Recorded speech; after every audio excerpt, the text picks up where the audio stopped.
Hi, I'm David Barr Kirtley, author of the book Save Me Please and Other Stories, and welcome to episode 583 of Geek's Guide to the Galaxy.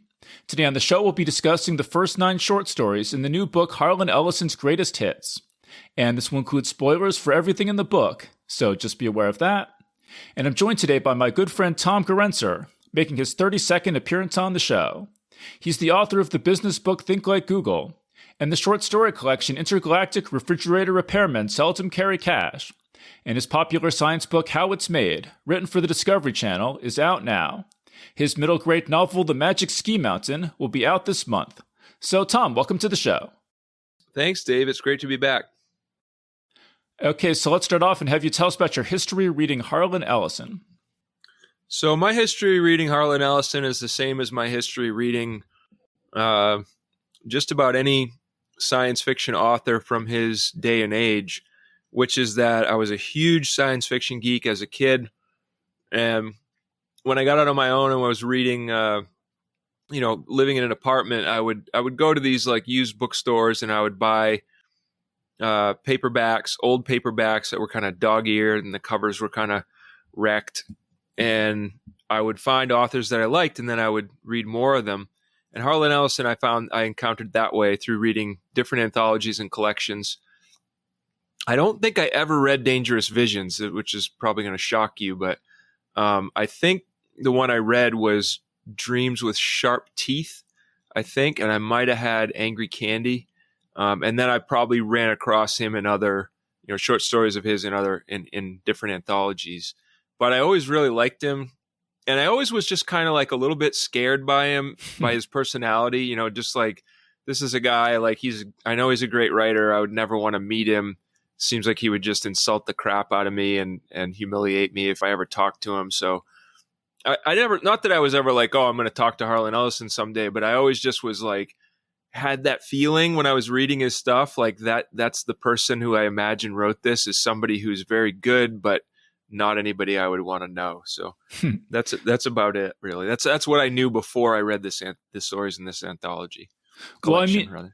Well, I mean, he would have a lot of like introductions and commentaries in a lot of his books. Do you remember getting a sense of his personality from those? Yeah, definitely. I got a sense of his personality from those, and also just from talking to other writers, young writers like I was at the time, and then also talking to older writers who were just like, oh man, his personality though. Like Mike Resnick, for one, would talk about it, with a sense of love, but also a sense of like, that guy is he's just a piece of work sort of thing. Yeah, and so I was saying over email, we're going to try not to focus on Harlan Ellison's personality in this panel. We're going to try to just review the stories as much as possible. But it is, as I was saying, it's kind of hard to talk about Harlan Ellison's work without talking about his personality because his personality was so like over the top, and B, because he made his personality such a part of his career and his persona and talked so much about himself in these forewords and everything to his work. Well, I think it's a good idea to start off by talking about his personality, even though we're going to shy away from it soon, because I got a very, very different experience of him through reading the stories in this collection than what I was expecting through knowing about his personality. But I was going to say, if you are interested in his personality, there's a documentary called Dreams with Sharp Teeth, which is really good. And there's also a biography called A Lit Fuse, The Provocative Life of Harlan Ellison by Nat Sagaloff. I actually interviewed him back in episode 278. So if you want to know about Harlan Ellison's life and antics and persona and all that stuff, those are really good resources. But yeah, like we're going to try to focus on reviewing the stories. I'll say, I mean, my introduction to Harlan Ellison's work was just when I was a teenager in Barnes & Noble. I came across a copy of The Essential Ellison, which is this giant, like 1,000+ page collection of his mostly short stories. And then there's some like screenplays and some nonfiction pieces in there as well. And I'd never heard of him at that point. I just thought the cover looked cool and I was really into short stories. And this was like, I just couldn't believe how big this book of short stories was by one person. So yeah, I mean, I really it was interesting because I've always thought of Harlan Ellison as being a great writer that I really love. But it was sort of striking preparing for this panel to realize what a small body of stories of his that I actually remember and love. It's really just 5 pieces. My list of Harlan Ellison short stories that I really remember and love from when I read him as a teenager is Repent Harlequin to the Ticktockman, I Have No Mouth and I Must Scream, A Boy and His Dog, Croatoan, and Jefty is 5. And so I think it says a lot how fond I am of Harlan Ellison, given that those are basically the stories of his that I remember. And I just really, really, really love those stories a lot. So, they make up in quality what they lack in quantity. But I did read this whole 1,000-page book, and none of the other stories in there really, stick out in my mind particularly. Either I don't really remember them that much, or I remember them and I just thought they were okay. So it really is those 5 stories that sort of are the foundation of my love for Harlan Ellison. But it also was reading The Essential Ellison because there is so much autobiographical material in there.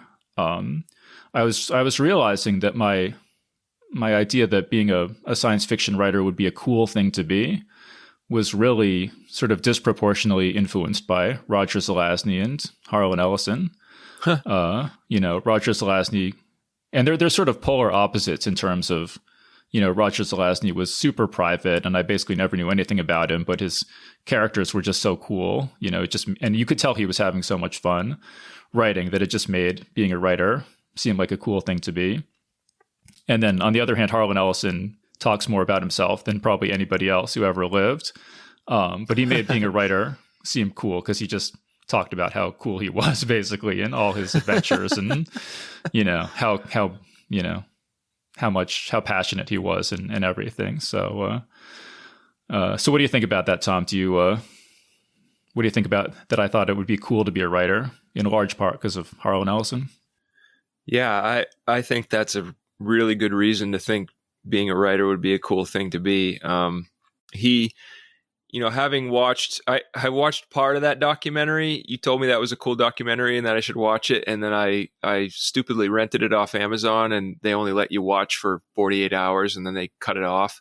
And so I watched 3/4 of it, and then I couldn't watch the end, which I didn't want to pay again to watch the rest of it. But, the sort of the things that they were talking about that he did, his exploits, and he was a larger than life. He's almost like a character out of a story. He's so bold. And he had all these conquests with women, and he had all these rubbed elbows with all these famous people. And he, went to the mat with people, took people to task, and got in these huge fights with people. And the thing about, sitting in a window, a shop window of a store, and writing a story from start to finish while people watched, and it comes out as a really good story at the end, apparently. Things like that. He was just like a rock star. He was like the writer as rock star, which, that would make any kid be like, oh, I want to be like that guy. So yeah, I totally get it. Yeah, and The Essential Ellison, it has all these photos of him, and he looks really cool. He's got his house, and it's called Ellison Wonder. There's a sign that says Ellison Wonderland, and it seems like a cool guy is the impression you get from this book. And then I guess the other thing that really struck me was that sometimes I would watch Bill Maher, and Harlan Ellison would appear sometimes as a guest on Bill Maher when I was a kid. Wow. And so that really contributed to my idea of, you can be a science fiction writer, and then you can also go on television, and people will care about your opinions about politics and issues of the day and stuff like that. And obviously I found out that's not really true. That was mostly just Harlan Ellison, but right. It did shape my idea of what my ideal life would be like. So then I just had to start my own podcast because nobody else cares what I think. But if I have my own show, nobody can stop me from talking. So yeah, I guess Harlan Ellison did have a pretty big influence on me. Nice. But so I think we're going to talk about, and I'll explain, I guess, that, so there's this new book, Harlan Ellison's Greatest Hits. It was assembled posthumously by J. Michael Straczynski, best known as the creator of Babylon 5. And my understanding is he now controls the Harlan Ellison estate, and so and he was good friends with Harlan Ellison, and so he's been trying to get his work into print. I didn't really appreciate this, but apparently Harlan Ellison had pissed off so many people in publishing that he was sort of persona non grata for the last 30 years of his life, and was mostly publishing stuff in small presses and in limited editions and things where he could, both where he could have control because he was really particular about, the font and like the punctuation and everything. And also just because, he had burned so many bridges, I guess, that it was hard for, the major publishers didn't want to work with him anymore. Huh. But so anyway, so J. Michael Straczynski is, he finished up Harlan Ellison's sort of long delayed project, The Last Dangerous Visions, and that's out now. And he's just trying to get his work out there. And this new book, it has just a gorgeous cover. It looks so cool. So I was excited to see it. And I haven't read any Harlan Ellison stuff, in 30 years probably, since I was a teenager. I think when I read The Essential Ellison, maybe I've read some of his other stories over the years in different anthologies or magazines or things. But it's basically an author I'm coming back to after 30 years, after really loving him as a kid. That is a testament to his skill, is that he, back when I was, not when I was a kid, but when I was in my 20s, I enjoyed his stories. And now, as a 55-year-old man, I am absolutely blown away by his stories. And I think that's fairly rare, to read something you enjoyed when you were young and still enjoy it when you're basically a different person, is kind of rare. So that's, my hat's off to him for several reasons. But yeah, I also agree about the cover. It kind of reminds me of like a Terry Gilliam thing from the old Monty Python or something. I really like it. Yeah. Well, it's interesting you say that about, because I have heard people say over the years that Harlan Ellison is an author who is like really hits you when you're a teenager and you're like in your angry, rebellious phase, right, and doesn't always age as well. Some people feel like they kind of outgrow him. So I don't know. I maybe felt a little bit of that coming back to this that we can talk about, but so the plan is to talk about the stories in order. And like I mentioned in the intro, we're just going to be talking about the first half of the book because we recently, when we did our Best of Roger Zelazny conversation, it was 2.5 hours. And this book is way longer than that one. So we're just going to try to tackle the first half in this episode. But so the first story in the book is very famous, rightfully so, story, Repent Harlequin, Said the Ticktockman, which I mentioned is one of my, 5 Harlan Ellison stories that really made a big impression on me as a kid. So had you ever read this, Tom, before, or was this your first time? This was my first time reading it. I had heard the title for it dozens of times over the years and had never read it before. But this was my first time. So, okay, so in this story, it's set in this dystopian society where being late is punished by having years subtracted from the end of your life. So if you're late too much, you just kind of get shut off. And there's this sinister figure called the Ticktockman who's in charge of, tracking everybody's lateness and switching them off. And there's a figure called the Harlequin who dresses up as kind of a jester figure and he hates this stifling dystopian society, and he pulls these stunts, these sort of high profile stunts that delay things briefly, just to try to wake up his fellow citizens and get them to rise up against the Ticktockman. So overall impressions, Tom, on the story? I like the story. It's not my favorite of the ones that we read in the first half of this collection, but it's a good story. But it's funny, you said in a previous panel that Harlan Ellison wanted to sue the director. Was this Andrew Niccol? Yeah, In Time. Okay, yeah, the In Time movie by him for he threatened to, for infringement. And then he found out like what a bad movie that was, and he was like, "Yeah, never mind. I'm not going to sue him." But I'm surprised he didn't go after Terry Gilliam, or did he? Because I think this is very similar to Brazil. Maybe not very similar, but it has, it has a lot. It's more similar to Brazil than it is to In Time. I guess I'll say that. Even though Brazil lacks the whole like you can take years off someone's life thing, I think it's more similar. It's got that feel to it of there's this dystopian society where everything is controlled from the top, and it's very stifling. And then you have a character who kind of breaks out of that, and is not anybody in particular. He's not like this giant superhero, but in a way he does become a giant superhero just because he bucks the system, and then the system kind of comes down on him and changes him into someone who finally conforms at the end. But what struck me about the story more than and this is the same thing for all of Ellison's stories that we've read in this collection so far. It's not so much the ideas as how he handles them. So anybody could write a story about a dystopian society where somebody bucks the system and then fails at it. But Harlan Ellison seems to take it from a point of view of he is just going to write almost from a raw emotion.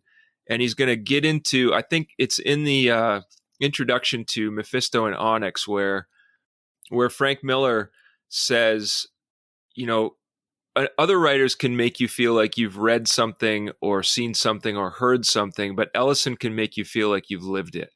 And I think that's the difference with this story and any other of a dozen dystopian stories where somebody bucks the system, is that Ellison, he goes at it from such a point of view of raw emotion, and he really taps into, he's got such a wide command of the English language. He's got such a wide range of idioms and cultural references, and just how to like call everything and describe everything and put you in the feelings of the person who's in the story. I almost wonder if he didn't plot this out, if he just had this raw emotion and was like, I'm going to make the people who read this story feel this emotion.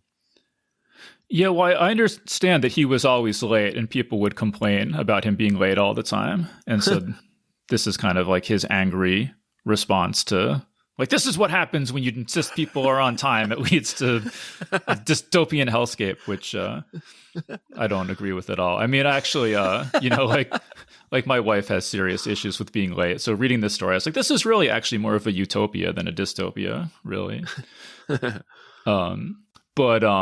Yeah, no, there's no question that Harlan Ellison approaches these stories with emotional intensity. And I like the sense I get is that he would sort of just get an idea for a story and then just like sit down in kind of like a, I don't know how to describe, like some like boiling over with rage, basically. Yes. Just like, pound out the story on his typewriter until it was done. And then kind of once it was done, it was done and he never went back to it. And I think that there is definitely like upsides and downsides to that approach. And I think that Repent Harlequin said the Ticktockman shows the upsides to that approach, that, yeah, you have this pretty short, pretty like familiar plot, but just told with such incredible verve and passion and, creativity and colorfulness, that it's just totally unforgettable.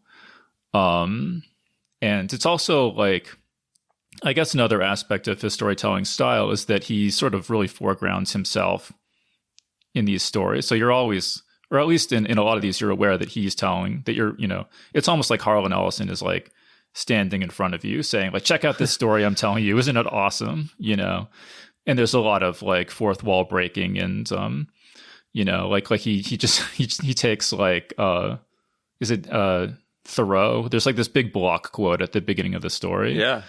And so, yeah, it's like, you're always sort of aware reading a Harlan Ellison story that you're reading, not just that you're reading a story, but that you're reading a Harlan Ellison story. And he's like, he's like the MC kind of guiding you through the story. Yeah. It's from Civil Disobedience. There's a giant thick paragraph from Thoreau. So, yeah. But yeah, and I think the story is kind of prescient, like Yeah. Like we do kind of increasingly live in a society where we're just, everything is quantified and measured all the time. And it was reminding me of like, I was just reading this news story about, apparently there was something called mouse jigglers, which is like something that like just makes your mouse jiggle so that you can like, if you're like logged in for work, it looks like you're doing something because your mouse is moving around, even though you're like off getting a sandwich or something like that. And and companies that were starting to, there was some like new program or something that could detect mouse jigglers or shut them off or something. So, but we are just like the story depicts. We are just increasingly living in a world where, where we don't have privacy and we don't have, any time where we're not being measured and observed. So I agree. And you just had a baby not too long ago. Well, not you personally, but it'll be a different topic for a different show if you had. But when I first had children, I was like, oh, they're so free of everything and they're so just joyful and in touch with the moment, which is what everybody, drags around all the time. Oh, we got to be more in touch with the moment. We got to, not worry about tomorrow. We have to live our lives better and not get to the end of our lives and realize that we were living in tomorrow the whole time, like Schopenhauer was saying back in the 1700s. And yet here I am, forced to crack down on my kids and forced to tell them like, look, you got to get yourselves ready for school in the morning. You can't, they're ages 8 and 9 right now, almost 8 and 10. And I have to tell them every day, like in the morning, like, hey, I basically have to set a timer on my Amazon Echo and then ask it every couple of minutes, how much time left? And that prompts them to start, eating their breakfast again or put their clothes on or brush their teeth or get ready so we're not late to school. And I like that I'm able to do that. But on the other hand, I recognize that I am indoctrinating them. You're the TikTok man. Basically. Exactly. Well, I'm not the TikTok man, but I'm basically like, what was her name? Pretty Penny or something like that. From the story, like I'm the person who cowers to the TikTok man and makes sure that the people underneath him are in line. And I'm having to do that to them. And I recognize that they're learning it, which is great. But on the other hand, it's terrible because they're going to spend the rest of their lives slaves to the clock. I used to jokingly say when I was in college and I got my first wristwatch, the shackle of the information age. And now, but I think it's true. Like we are shackled in so many ways and we're kind of waged. I don't want to get too crazy over the edge. I just read a lot of Harlan Ellison, so I'll tend to skew that way, but we are forced into that, being slaves to the clock and to, you have just enough money. You have to make enough money this month to pay off everything that you owe for this month. And it's kind of, it's stressful and my poor kids are getting shoved into it. And this story does give a nice refreshing escape, but also a nice look in the mirror of like, look where you are. Is this good? Do you enjoy this? Yeah. And so again, this is a science fiction story from 1966 that does not feel dated at all. It feels totally fresh, even reading it, so many years later. One thing I thought was interesting is that there's a part when Ellison is describing how we got from our society to this dystopian society, he says over and over again, and so it goes, and so it goes, and so it goes, which is the same thing that you get you get that phrase repeated all the time in Kurt Vonnegut's Slaughterhouse-Five. Yeah, I was wondering chicken and egg there. Yeah, so I looked it up, and this came before Slaughterhouse-Five, so if there was any influence, it went in the direction of Ellison to Vonnegut rather than vice versa. Which is saying something because I'm pretty sure that I don't have any numbers to back this up, but I'm pretty sure that Vonnegut made the bigger splash in terms of notoriety. I mean, I know Ellison's personality was huge, but in terms of like his actual work having the reach that it had, I feel like Vonnegut had the bigger reach. Yeah, I don't think there's any question about that. But I mean, Vonnegut wrote novels and Ellison never really wrote novels. I mean, he wrote some like juvenile non-science fiction novels early on, and it's, I guess, a little bit debatable, but basically he never wrote a big science fiction novel. His reputation is based entirely on short stories and screenplays and stuff. Wow. So yeah, and when I interviewed Nat Segalov, we talked about this, that, Ellison would have had a much bigger reputation probably if he had written novels, but he just kind of, had a sort of a short attention span and liked writing, in this, fever pitch of passion. And you can't really write novels like that, or at least, Right. almost nobody could. Right. And Neil Gaiman in his introduction points out, I guess there was like a mentor of his or a teacher of his who was like, oh, Ellison will never amount to anything because he's never written any novels. And Neil Gaiman was like, well, that's not true. I know that's not true. Just because he never wrote novels doesn't mean he wasn't great. He is. Yeah. And here we are on a high profile science fiction podcast talking about these, like, how old is this story? Like 50 something years old? Like, if you write a really good short story, people can still be talking about it for a long, long time. Right. But so let's go on to our second story. It's called I Have No Mouth and I Must Scream. Again, one that really stuck with me. One of his most famous stories and one that stuck with me for 30 years, whatever.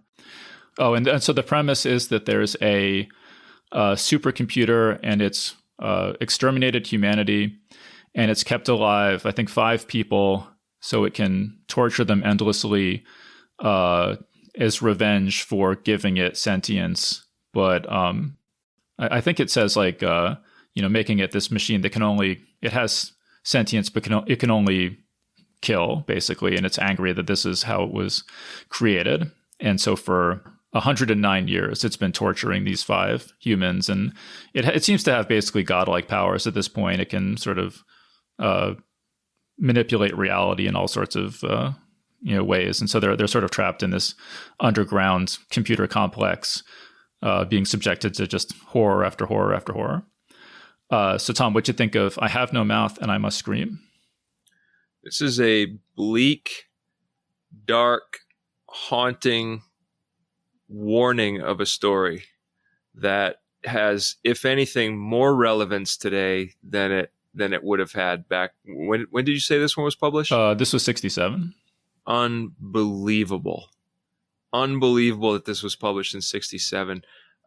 I would hazard a guess that Elon Musk has probably read this, and that's why he has this giant, like, hey, we got to watch out. AI is not, we got to go slow here. I mean, there's lots of science fiction that points to the dangers of AI from back then, but this one, it's so bleak and visceral, and at the same time, it's a great story because it's not, you could look at it just as a trap, like, oh, there's a bunch of people and they're in a trap and there's no way out, but there's also this self-sacrifice angle in there that is really haunting. And yeah, I don't really know what more to say about it. I that's basically what I think. I just think it's a very powerful story. It's a giant warning about what we're all rushing headlong into right now, and nobody seems to care. I mean, people care, but we're just like, well, we're going to do it anyway because we can. Like Jeff Goldblum in Jurassic Park says, you never thought about whether you should. You just thought whether you could, and that's kind of what we're doing, and that's kind of what Ellison was warning against with this story. Way back then, way back in the 60s, it's astounding that he had that kind of prescience to put his mind that far forward in the future. Well, I mean, again, like, I don't think the idea of, a robot uprising or, AI exterminating humanity, even in 1967, was a particularly novel. I mean, like, the first, the word robot was coined in the Karl Čapek play R.U.R., which is about a robot uprising. So the idea that, and, I think, like, killer robots was a pretty familiar idea in science fiction from very early on. But I think that Harlan Ellison tells that story in a powerful, memorable way that I think has maybe never been matched, before or since, in terms of just, this AI is terrifying and evil and merciless.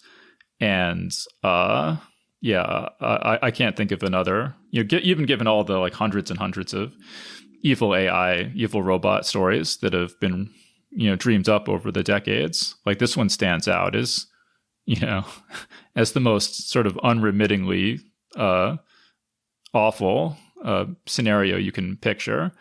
And that's what, that's what makes Harlan Ellison stand out, is just he's willing to go places other people aren't, and feel things with an intensity and express things with an emotional intensity that other people can't or won't.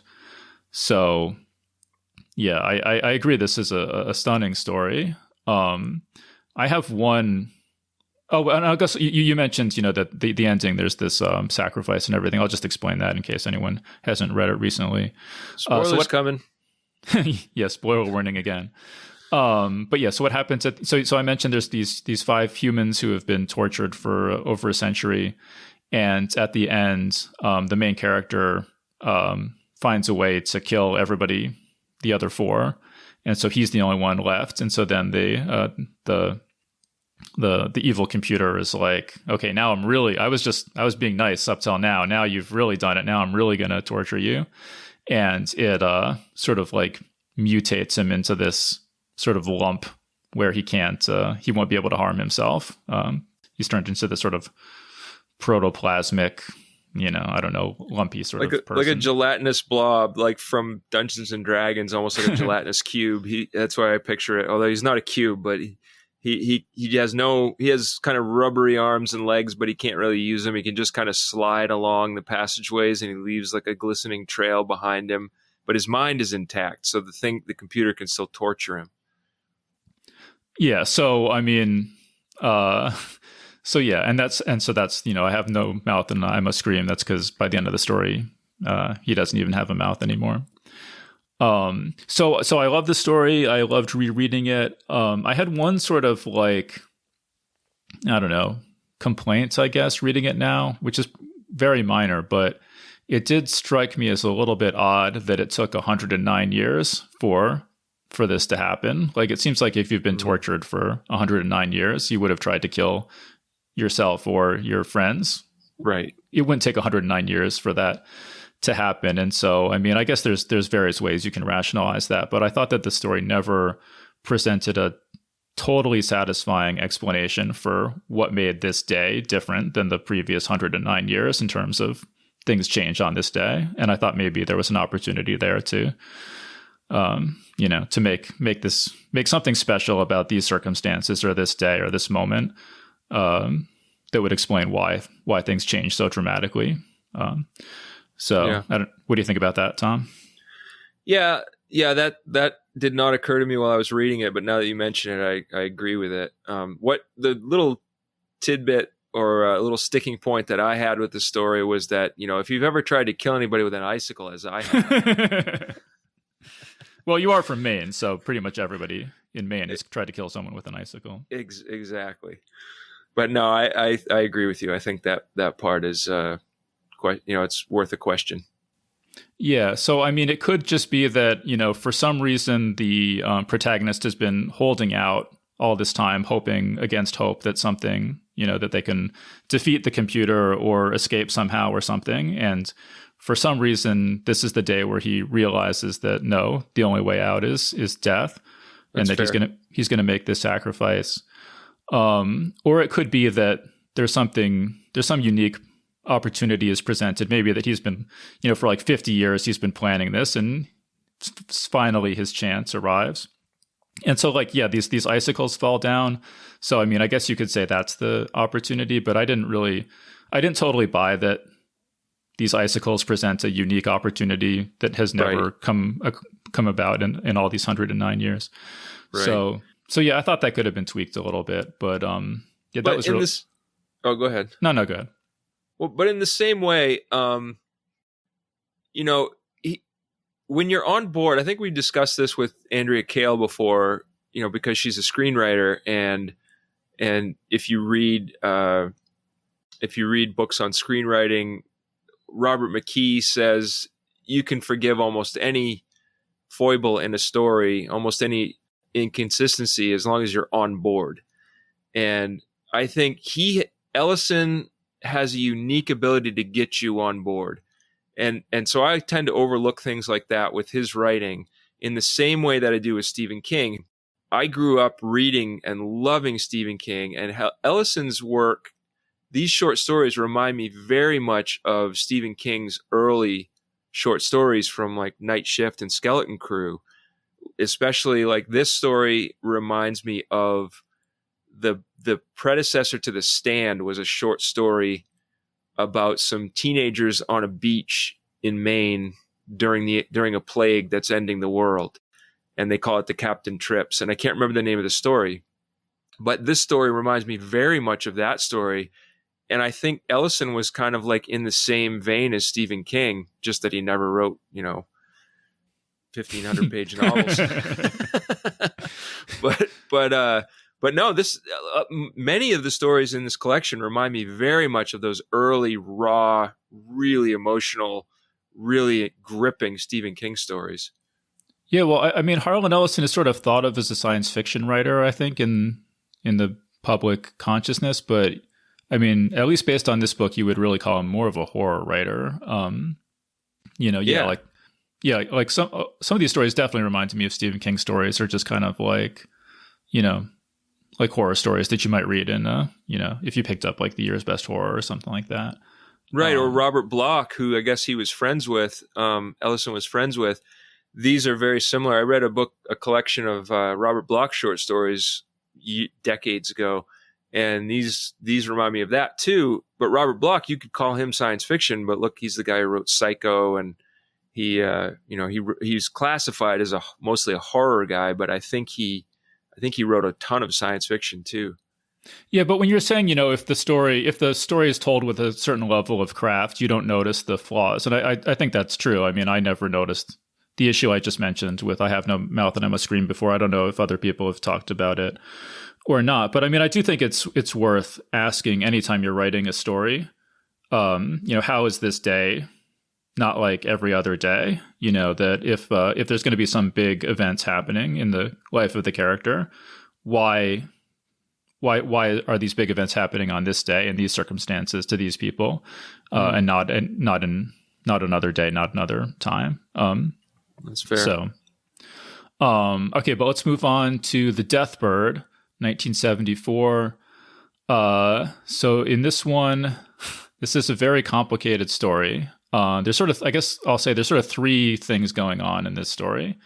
There is a story about aliens disputing over control of Earth, and one alien casting himself, like sort of pretending to be God and, telling humanity that he's God. And then another alien who becomes Satan and is fighting against the God. And he takes the character who's basically Adam under his wing, and the Adam character is reincarnated throughout time as sort of somebody who's around important events. So he's not Jesus, but he's like around Jesus and so on.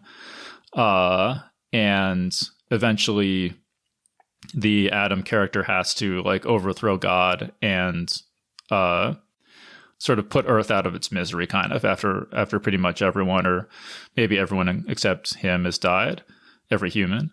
So that's one strand of the story. And then there's a strand of the story where it's basically autobiographical material from Harlan Ellison talking about having to put his favorite dog to sleep and give like end-of-life care to his dying mother.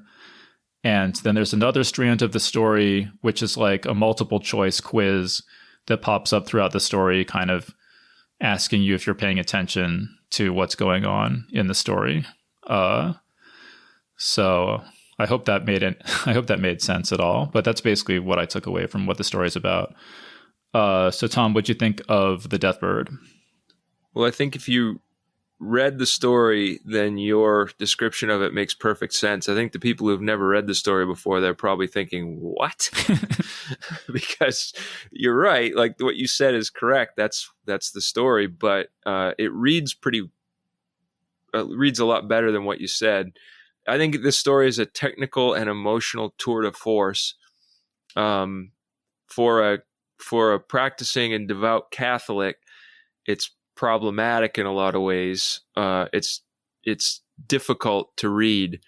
I don't think so much because it's challenging. It is that, but I think it's more the viewpoint, the worldview that he puts forth is a little bit, for a practicing Catholic, is a little bit tough to take. But on the other hand, yeah, the technical, the description of the dog dying made me cry, because I picture that really was how he experienced the death of his dog, and it's awful. And that section is just like it's like he had published that elsewhere as a nonfiction piece, so that's not fictionalized at all, the death of the dog stuff. That doesn't shock me at all. And then the mother, the euthanasia of the mother, that was supposed to be Adam doing that, and I took it that was not Ellison, but probably he drew on that.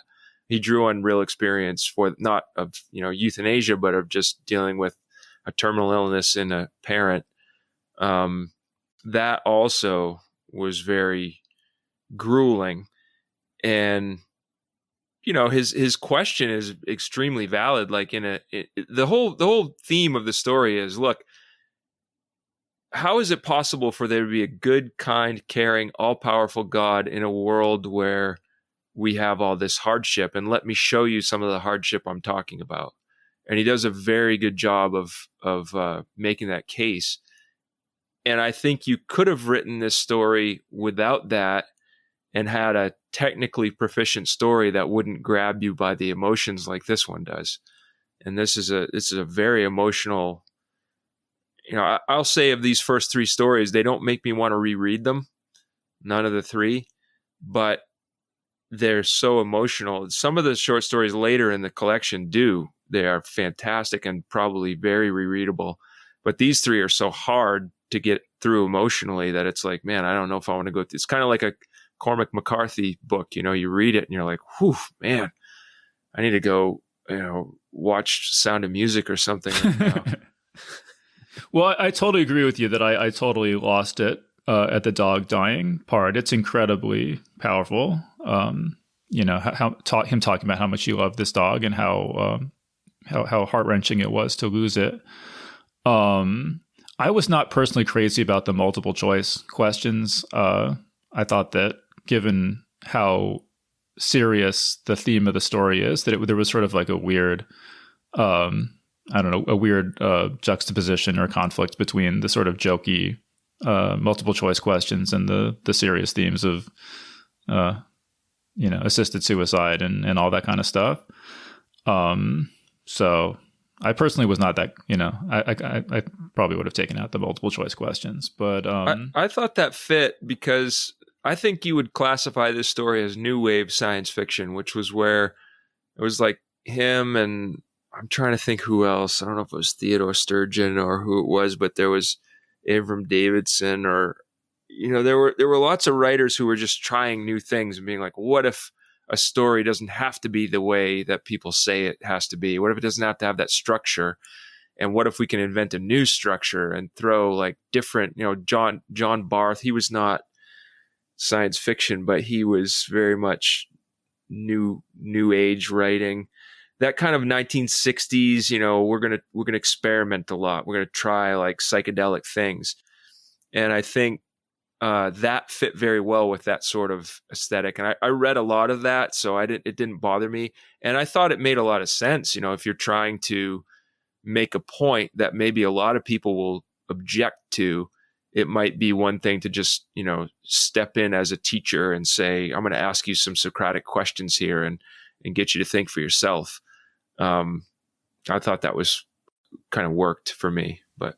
Well, that's cool. Yeah, I think we'll agree to disagree on that one. But I mean, there's Sure. a kind of a funny story.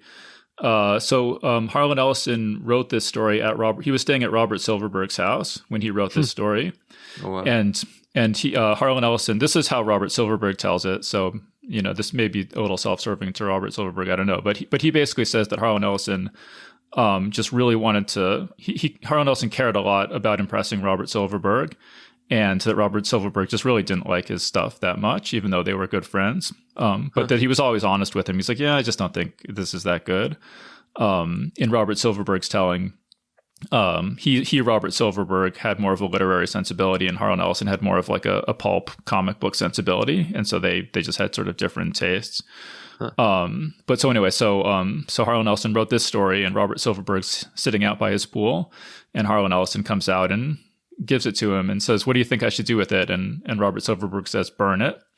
And in later years, Harlan Ellison would tell the story that Robert Silverberg took his story and threw it in the pool. He hated it so much, and Robert Silverberg says that's not true. He just told him to burn it. And then the story went on to win a Hugo. So I guess Harlan Ellison ended up being glad that he didn't burn it, didn't follow Robert Silverberg's advice. Yeah. Silverberg did say that at some point he a little bit later or years later he read through all of Ellison's stuff and wrote him a letter or called him or something and said, there are 5 stories in here that I think are among the best science fiction that's ever been written. In case you didn't think in case you thought I didn't like anything you wrote, So wow. I don't know what 5. Maybe I wonder if they're the same 5 ones I listed, but anyway, so yeah, like you can obviously have differences of opinion over all these stories. Yeah. The other thing, one idea I thought was kind of cool is that in this world, I mean, this is a very minor aspect of the story, but we're told that there's this alien race, and their whole civilization is built around being good, like mediators. And so whenever there's a dispute between different alien races, they call on this particular alien race to come in and mediate the dispute. And this alien race renders their judgment and trusts that it's so wise that everybody will accept it. And if anyone were ever to reject one of their judgments, the entire race would just commit suicide. And so everybody always accepts their judgment because they value them so much and they don't want them to all die. And I just thought that was a cool science fiction idea that I haven't really seen before. And like I said, it plays kind of a small role in this story, but that kind of jumps out at me as a cool detail. I don't know. They sound like they just can't handle criticism. Yeah. Yeah, they're like writers. They're all just like insecure writers. Yeah, right. Anybody says they don't like my story, I'll kill myself. But yeah, so I mean, I thought the story was cool. I thought, it was sort of like a proto His Dark Materials in a way, Yeah. It wasn't one of my favorite stories in the book, but like I said, I didn't want, because of the multiple choice questions among other things, but definitely the way that it wrestles with mortality was really, really powerful. Yeah, I agree. Okay, Chatting with Anubis, 1995 is our next story. And this one was like kind of similar in some ways to the Deathbird, but so anyway, so there's these 2 academics out in the Sahara Desert, and they find this mysterious tomb, and they sneak off at night, leaving the rest of their expedition because they want to be the first ones into the tomb to explore it. And they encounter Anubis, the jackal-headed Egyptian god, and have a conversation with him in which he reveals that this is actually not the tomb of some Egyptian figure, but actually the tomb of Moses. And Anubis is pissed off at Moses because Moses kind of came along and killed off belief in all the ancient gods. And so Anubis has taken revenge on him by imprisoning him in this tomb forever. And then at the end, there's the implication that that our 2 human characters are going to be judged by Anubis, and it's not going to go well for them. Is that accurate? Is that was sort of what I took away from the story? Yeah, that's how the story's set up. Yeah. So, what'd you think of Chatting with Anubis? Not my favorite from the collection. I liked it. I mean, I think it's a good story, and I like the idea of this new god coming in and killing the old ones. It reminded me kind of a Mary Stuart theme from the Crystal Cave books, which now that I've mentioned that, I haven't thought of those in years. I should go back and reread those. Those are really good. But have you read those, Dave? I don't think I ever did, no. Oh, you're in for a treat. They're really good fantasy books about Merlin from the 70s. They're really, I mean, well, my college age self thinks so. I haven't read them since then, but my high school self thinks so. But but no, I thought it was, it was a good story. If I'd read it in F and SF, I would have said, yeah, that's a good story. But put up against these other ones, I felt like it kind of paled by comparison. Yeah, I thought this was definitely the weakest story in the book. This is from 1995. I wonder if the editors felt some, obligation to include some of stories from throughout Ellison's career, even if they're not necessarily the later ones are not necessarily as good as the earlier ones. I think it's like 8 pages long. It felt sort of underdeveloped to me. It's not. It didn't have that emotional punch that the rest had. It sort of did, but it was thin and kind of pale compared to that. It wasn't quite as raw and powerful, which is the reason I brought up Stephen King and his similarity there is because they both writers have that ability to make you not care about the logical flaws in their stories. But I think this story, just like Stephen King's early stuff, you go back and read his early stuff and you're like, wow, he might not have been as technically proficient back then, but the raw power there is unbelievable. And I feel like maybe it's the same thing here. Like he got more, maybe his technical skills got better as he got older. I don't know, but certainly I think he doesn't have that same raw power that he had in his earlier stuff. Yeah. So, I mean, it's not like a bad, I've never read a Harlan Ellison story where I was just like, oh, this is just crap. It's no good at all. What was he thinking? But Right. this one is definitely like, I wouldn't like recommend it particularly, or, I've had even a hard time remembering what it's about. It hasn't really, even just since reading it last week. So, right. Yeah, me too. All right. So let's move on to The Whimper of Whipped Dogs, 1973. So, so this is about there's a young woman who's a recent college grad, and she comes to New York City, and she's living in a apartment complex. And a woman is murdered in the courtyard of this apartment complex while all the neighbors just kind of stand at their windows and watch. And she's horrified that all these people would just watch this murder happen and not intervene. And then it kind of turns out that there's some sort of like evil god. There's like a new form of evil god who's grown up in these like decaying urban environments that all these people in the apartment worship. And, he'll keep you safe from the criminals if you swear allegiance to this evil god, basically. And I guess we can get into this in a little bit, but this is inspired by the Kitty Genovese murder from 1964, where it was widely reported in the media that a similar sort of thing had happened with all these people watching a murder and not doing anything about it. But it turned out to be basically a hoax later on. But before we get into that, Tom, what did you think of The Whimper of Whipped Dogs?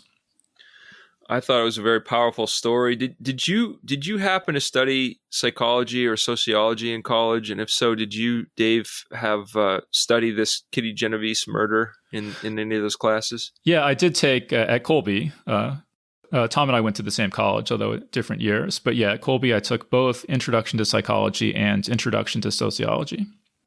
And so did you study that murder? Yeah, and we did. Yeah. So I guess I'll explain. So yeah, so this murder led to a psychology effect named the bystander effect, which is basically the idea that in the situation where it's not clear who's responsible for doing something, and there's a large number of people, that diffusion of responsibility creates an effect where nobody acts because everybody assumes that somebody else is acting or has the responsibility to act.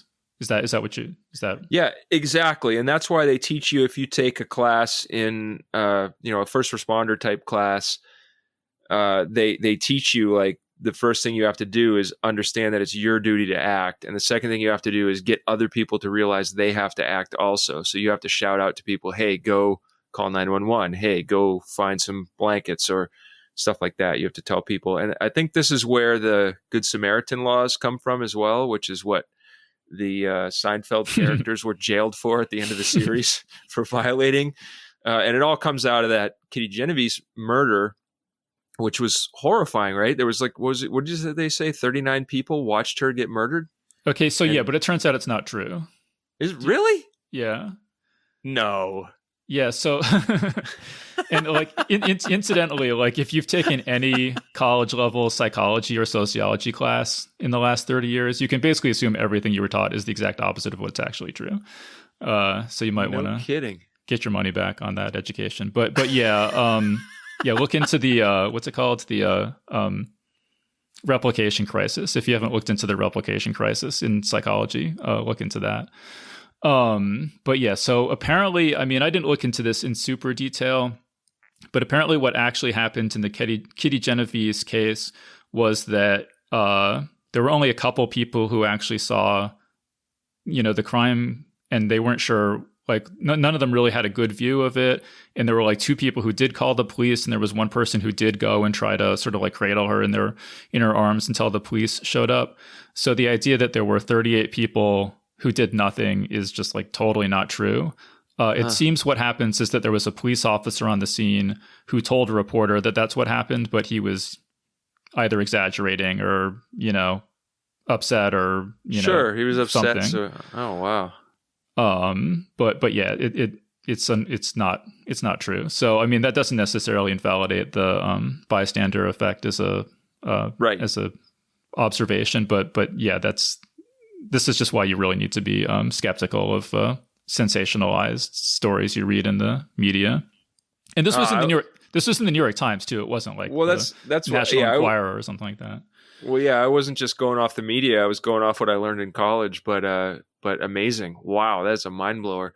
But the story, I love that. The fantasy elements of it are okay.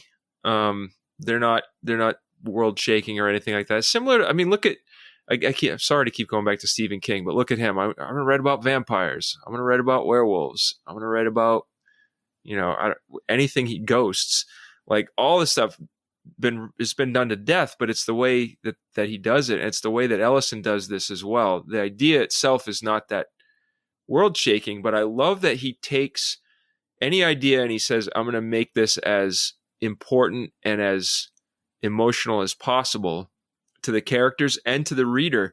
So he does it to the characters by showing you, by taking something that's, that's in the public consciousness and saying, I'm going to show you exactly what those people were going through in their deepest emotions. I'm going to show you what was going on.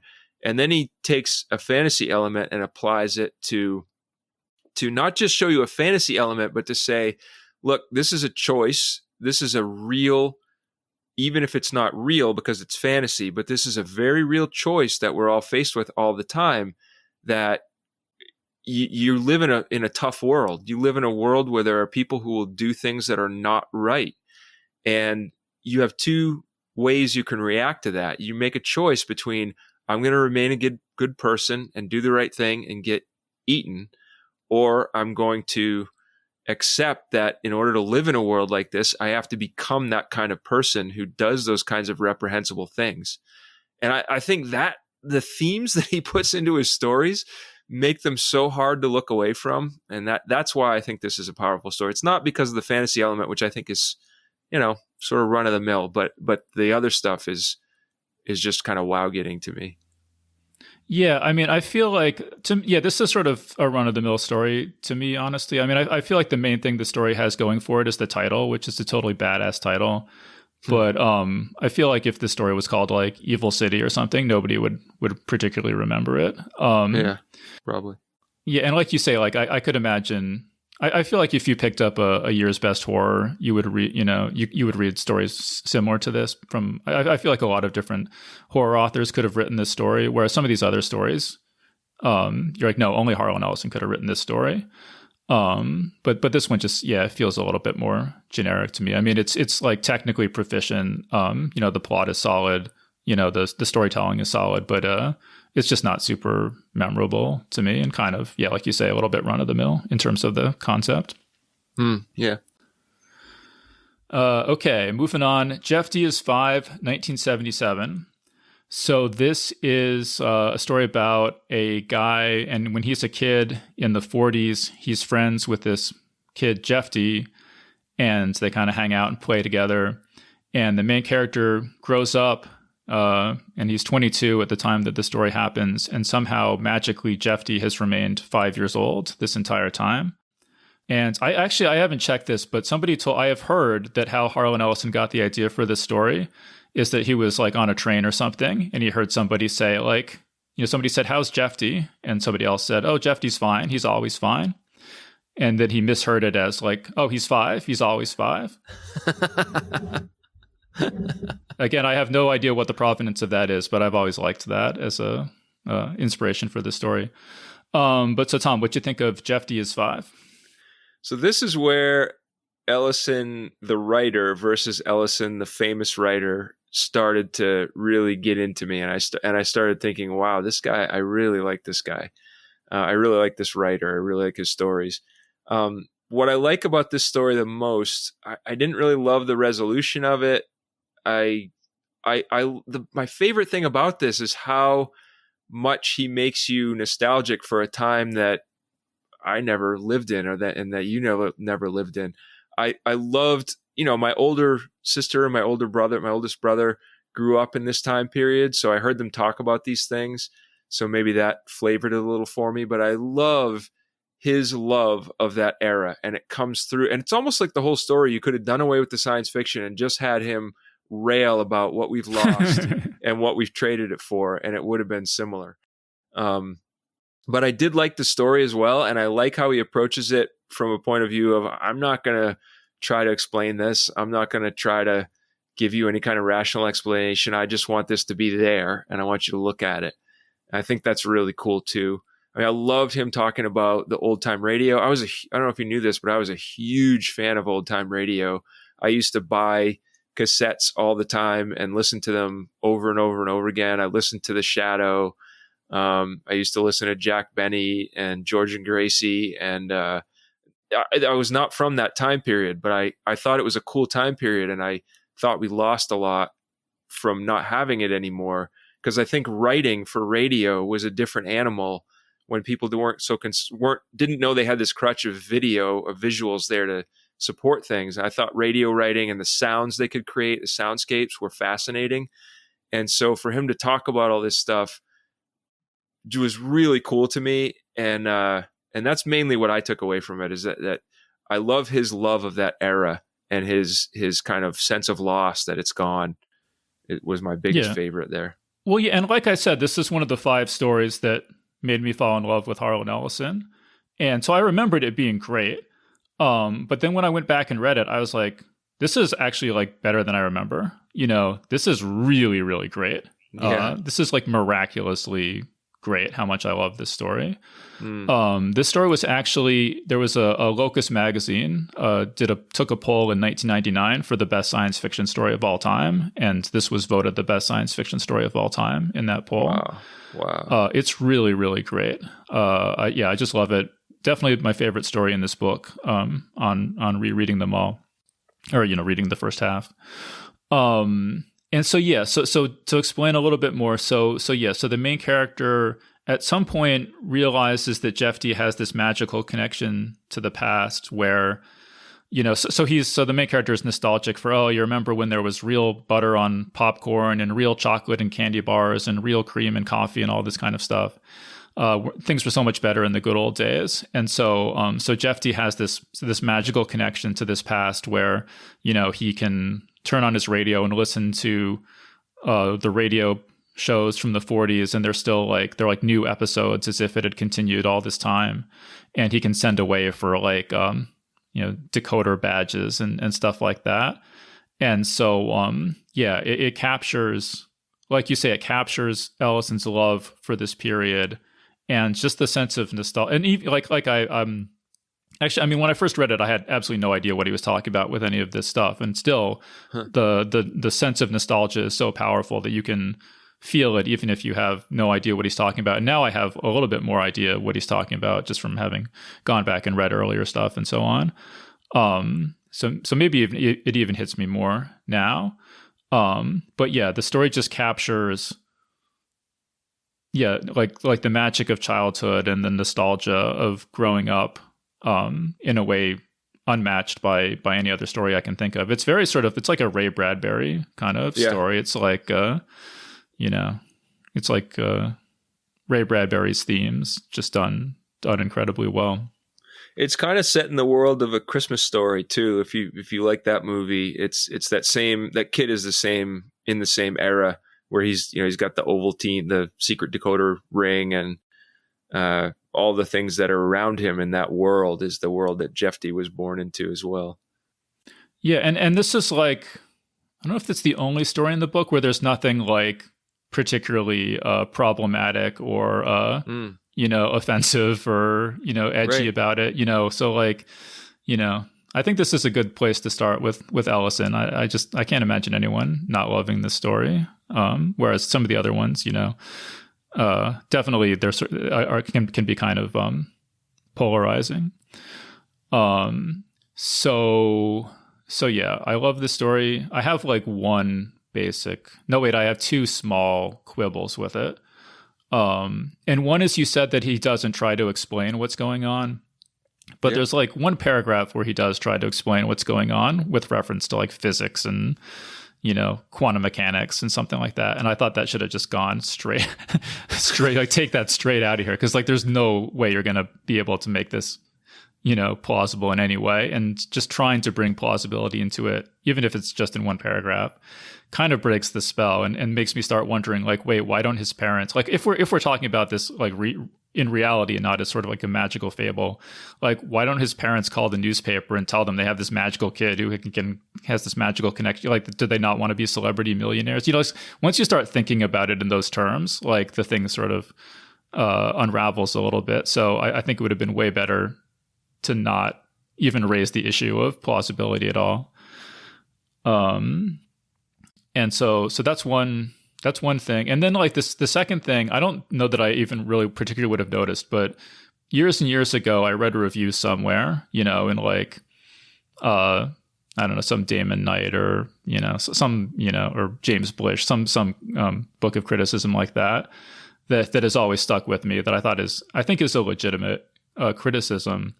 But that's basically that, like, the years of like don't quite work out, that we're meant to understand this is a 22-year-old character who's like super, super nostalgic for like 1945. And it just doesn't seem like a 22-year-old would be that level of nostalgic, or that things would have gotten that much worse in 22 years. Whereas this story was actually published in 1977 when Harlan Ellison was 43 years old. So I feel like he's sort of like, what's the word? Sort of, he's taken the level of nostalgia he feels as a 43-year-old in 1977 and sort of transplanted it onto a 22-year-old living in 1962, which like doesn't 100% work, but is, again, not something I particularly noticed until it was pointed out to me. Yeah, that makes sense. Anything else to say about Jefty is 5? I wasn't crazy about the resolution. Oh, you mentioned, yeah. Let's talk about that. Yeah, with him, basically the wrap up of it, where the kid he gets busy with his own store, which is plausible, and then he sends the kid to the movies by himself. His 5-year-old best friend in the whole world, who's completely magical. He just tells him like, "Yeah, I got to go sell this TV. You go walk over there by yourself." And then the kid gets beaten senseless, and then he takes him home, and the kid, dies, I think. No, he's murdered by his parents. Oh, his mom drowns him in that tub?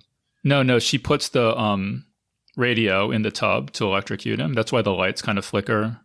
Oh, I didn't get that. Okay. All right.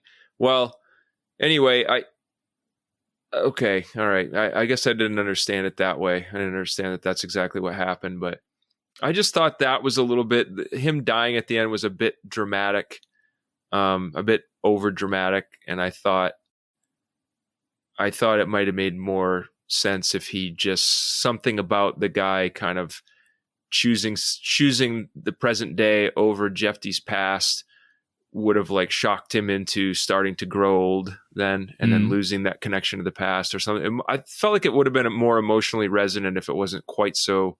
It just felt kind of like a sledgehammer where maybe a tack hammer was needed, but But that's probably a personal thing. I don't expect everybody to agree with me on that. So. No, I mean, now that you mention it, I mean, that is actually strikes me as a very, a good observation. I mean, it would be interesting to read an alternate version and see how the two versions compare to each other. I mean, I did read one review where the person said that it needed the dark ending to balance the kind of like sentimentality or, sweetness of the rest of the story. So that's one perspective. I do kind of like the idea that rather than being murdered by the parents, that Jefty just starts to grow up at the end of the story, and that's the tragedy. I do kind of like that idea. I'm glad you like it, but I'm also glad Ellison is not here talking with us right now, because I'm sure he would have an opinion that would completely humiliate the two of us on that score. Yeah. But I mean, I do feel like since he's not here to contradict us, I do sort of feel like a lot of these stories, I don't know if I've mentioned this yet, but because he was writing with such, such intensity and such passion and like doing it all in kind of one passionate, session, like, marathon session of creativity. I feel like quite a few of these stories sort of like start off strong and wrap up sort of like a little bit more abruptly than would be ideal. Yeah. And so you could maybe look at this story in that light, is that, he just sort of like ran out of steam at a particular point and wrapped it up with this like, slam bang and, like horror story ending, when maybe something a little bit more extended and subtle might have worked just as well or better. Yeah, I can see that. But again, voted best science fiction story of all time. So obviously great regardless. Right. Okay, so let's move on to Pretty Maggie Moneyeyes, 1967. So this is a story about a woman, like a beautiful woman with blue eyes, who dies, and her spirit kind of enters a slot machine at a casino, and then a desperate man comes along, and the slot machine starts just giving him jackpot after jackpot, and the story kind of goes from there. So Tom, what did you think of Pretty Maggie Moneyeyes? Again, you gotta know that if somebody had written a story like this about a woman who dies and possesses a slot machine and then suckers a fish, I guess gamblers call them, in to take her place in this as being trapped in the slot machine.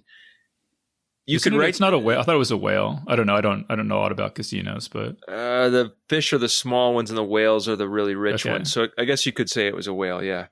But I ran a poker news site for 2 years.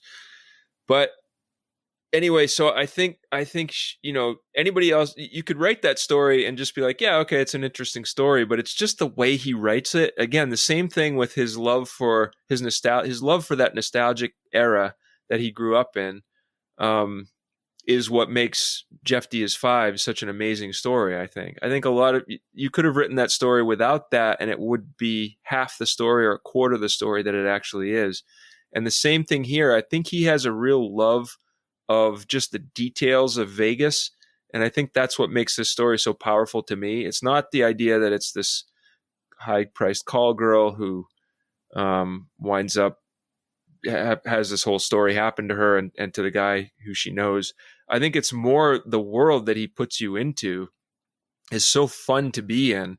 And that's what, to me, makes this a really great story. I really enjoyed it for, the way he talks about the cartwheels and the way he all his descriptors of the slot machine and how it works and the clunking of it and what it feels like, not just physically, but what it feels like emotionally to the person who's playing it. And all of that just makes it so fun. You can tell he was having fun describing it, and it's fun, even though he apparently had pneumonia, but it's also really fun. It's just fun to read it. It's fun. It was fun for him to write it, you can tell, and it's fun to read it. It's fun to be in that world that he puts you in. Wait, what was that about pneumonia? Well, this part of the, pardon me, I did not read, I read the first 3 stories straight out of this book, but then I bought this book on Audible, which I highly recommend. Anybody listening to this podcast should do it, should listen to the book on Audible, because it's almost entirely read by Harlan Ellison himself. And as Neil Gaiman points out in the foreword, that can be good and bad, because Ellison loves the different voices he can do, and sometimes they don't fit the stories. But at the same time, what a treat to be able to listen to this guy. He's very passionate, and he's a very good orator. He's a very good reader. And what a treat to listen to him read these stories aloud. And the introduction to this one, I don't know if maybe this was separate from what's in the book. It's the same book. It's just the audiobook version of this book, Greatest Hits. Yeah, but there's no introductions to the stories in the print edition. Oh, well, there are in the audiobook. So in the audiobook, he talks about how he was, he talks about, maybe he did this himself, but he talks about how he was in Vegas when he wrote this story, and he had just met this call girl, high-priced call girl, and he said, I will not call her a hooker, because she was not. She was very high-priced. She was going to college. She was putting herself through college. She was absolutely beautiful. The physical description of Pretty Maggie Moneyeyes from the story is directly based off of my experience of being with her. And he said, I never was a client of hers. I just met her and got into a conversation with her, and we were instant friends. And he said she was a great person, and we struck up a friendship. And it wasn't clear to me whether friendship lasted or whether it was just a friendship of like, an hour or two. But they had this great chat, and he ended up going back to his room, and he was there. I can't remember why he was in Vegas. There was some official reason he was because he was doing a movie script, and all these big wigs had brought him to Vegas to deal with the movie script, which turned out being a terrible movie, he said. And he wanted it to have certain stars in it, like Peter Falk, and it wound up with Tony Bennett, and there was another. But anyway, that's beside the point. But okay, getting to the pneumonia. So he goes into his room, and he after meeting this call girl, and he starts writing this story, and he's got the air conditioner on. It's hot, and it's even with the air conditioner on, it's hot. So he strips down naked, and he writes on his typewriter, his portable typewriter. And this was apparently like customary for him to write naked. Or that's what he says in the intro to this story. Yes, he said that I would do this when I was hot. He wasn't like a weirdo or anything. He just liked to write when he was hot. He liked to strip down naked because it was more comfortable. And so he was doing that, and he was up all night writing the story. And then he wrote about half of it. And then the next night, the next day, he had to go and talk to the movie people again. And then the next night, he wrote the story again, up all night. And he got pneumonia, and he got sicker and sicker through the night. And he got to a point where he was absolutely delirious, and he blacked out. And the maid came in the morning and found him like passed out on the floor. And the bigwigs, like they told the bigwigs, and the Hollywood people came and took him to the hospital, like not the Vegas hospital. They brought him to like another hospital in like, I don't know, somewhere else in California, Hollywood or where, Beverly Hills. And he convalesced, and then he went back and read the story, and he's like, wow, I didn't realize I had finished it. And the part where he describes the Maggie looking out of the slot machine, and there's all those little blocks in the text, because I went and read this after I listened to it in the audiobook. That part, he has no memory whatsoever of writing that. He was completely out of his mind when he wrote it. And he kind of makes the inference that it was sort of like a automatic writing thing there. He was out of it, having an out-of-body experience when he wrote that part. Okay, well, that's interesting. I mean, I guess I could see then why he didn't want to change it if he felt like it was this like crazy experience that would make a good story and was so intense and everything. But I this was one of the stories definitely for me where I felt like the ending was like abrupt compared to how long this like it's like, like most of the story is this like incredible, like you say, I mean, it's just this absolutely spectacular, stunning description of just what it is like to be in a casino in Las Vegas. And then we get into like a long section where he keeps winning the jackpot over and over again, and the casino like pit boss and stuff are trying to figure out if he's cheating or what's going on. And then the whole stuff with Maggie like seems to get resolved really, really fast in a way I didn't find very satisfying. So I do kind of wish that Harlan Ellison had done some second drafts of some of these stories, like once he knew the whole shape of the story, because a lot of them, like I say, are definitely front heavy and don't, and just sort of, I mean, the endings are almost always good, like in terms of plot terms, but just are so like fast that they don't land with the, the impact that they could. But that's interesting to hear how he came up with the story. I wish that some of that stuff had been in the print edition that I read, but I guess that's one reason to prefer the audio edition. I would go for the audio edition. I like I said, I read the first 3 stories in the print edition, and then we were getting closer, and I was really backed up with work, and I was like, I'm going to get the audiobook so I can listen to it in the car when I'm out for a run. And I was like, wow, he's reading all of these, which was, fantastic to hear him reading them in his voice. It's fun. Mm-hmm. Yeah, and so I guess I do wonder why he never wrote any second drafts, basically. I mean, maybe sometimes he did, but my understanding is that he basically wrote the story in like I said, in this like marathon of passion, and then never went back to them. I mean, when I interviewed Nat Segeloff, he said that Harlan, that's just how he worked. He got really passionate about stuff, and then kind of like, had a short attention span. And so he could really only stick with one project for a limited amount of time until his passion moved on to something else. And so that's just kind of how he worked. So it might be that he couldn't, he was just constituted in such a way as to be able to work in that way and no other. I also wonder, go ahead. I think if he would have had that ability to go back and rewrite, we wouldn't have had Harlan Ellison. We would have had somebody else. I think that's why we have, a 1,000-page rather collection of his short stories out there. And that's why he was so prolific, is that he was just like passionate, and he's like, I'm going to bang this out and I'm going to turn to the next project. Yeah. So that it may be just, he had no choice in terms of how his, personality was constituted. Other possible explanations that occur to me is just maybe he, needed money. And so, he didn't have time to, fiddle with something. He had to write it and sell it and move on to the next thing to keep the income stream coming in. I mean, I don't know, but that's something that occurs to me. And then I have to wonder if there was some level of arrogance where, he just felt like, oh, my first draft is better than anyone else's 5th draft. So, I'm just going to write my first drafts and sell them, and because I'm so good, that's how I can work in that way. So I would speculate it was some maybe combination of those 3 factors. But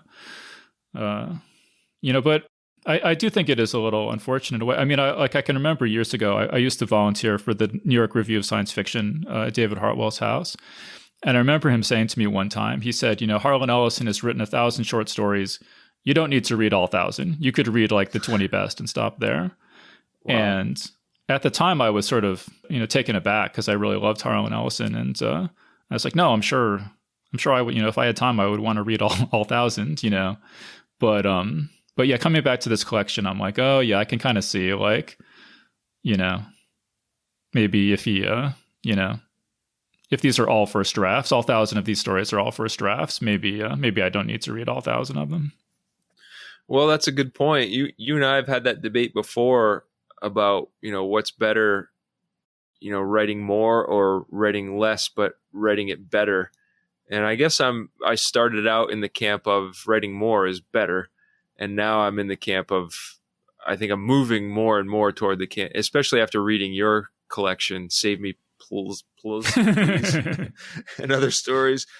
Every one of those stories is a masterwork, and it took you an awful long time to get them. And I'm like, well, we don't have a lot more. He's not prolific, but then again, maybe, a small amount of awesome stories is worth not having a giant amount of so-so stories. Yeah, I feel like most writers, like I wish they just had kind of like one book or one short story collection, and you would read that, and everything was good, or else like as good as they could do, was as polished as they could do, and then you kind of move on to another author and get their perspective on life or whatever. Like I just feel like when people are writing a novel a year, like how many of those do you really need to read? Right.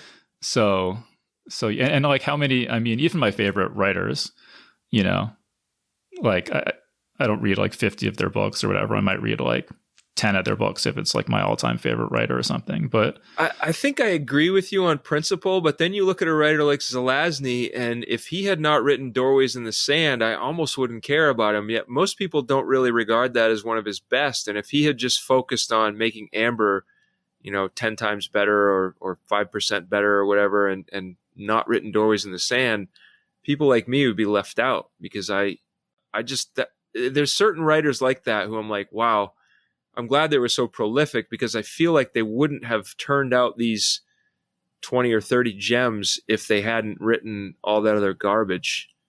I don't know. Yeah, well, that's an interesting point. And if Zelazny had had his way, he would have just written poetry. He only wrote fiction at all, because he couldn't make a living writing poetry. So, there is maybe something to be said for, not giving, not giving artists, what everything they want in terms of creativity or whatever. Sure. But yeah, I don't want to get off on a huge tangent with that. But yeah, but yeah, I do just, it does seem to me that Harlan Ellison would have been better served by writing multiple drafts of some of his best pieces rather than constantly turning to new ideas. Especially like, it just seems to be conventional wisdom that, the stuff it just seems like everything he wrote, like all the stuff he's basically remembered for was pretty much what he wrote in the 60s and 70s. Mm. And it seems to be just, conventional wisdom that the stuff he wrote after that wasn't as good. I haven't read it all, so I can't really say. But yeah, I do wish he had written second drafts of some of these stories. But again, maybe that's just not the way that he was put together as a person. All right, but let's move on to Shatterday, 1980. So this is actually based on a true story. So Harlan Ellison was in a restaurant or something and went to call his girlfriend and realized he had dialed his own number by mistake because he just was distracted. And it just got him thinking, oh, well, what if I called my own apartment and I answered? How crazy would that be? And so that's what the story is about. A character mistakenly dials his own number when he's out and about and ends up talking to himself.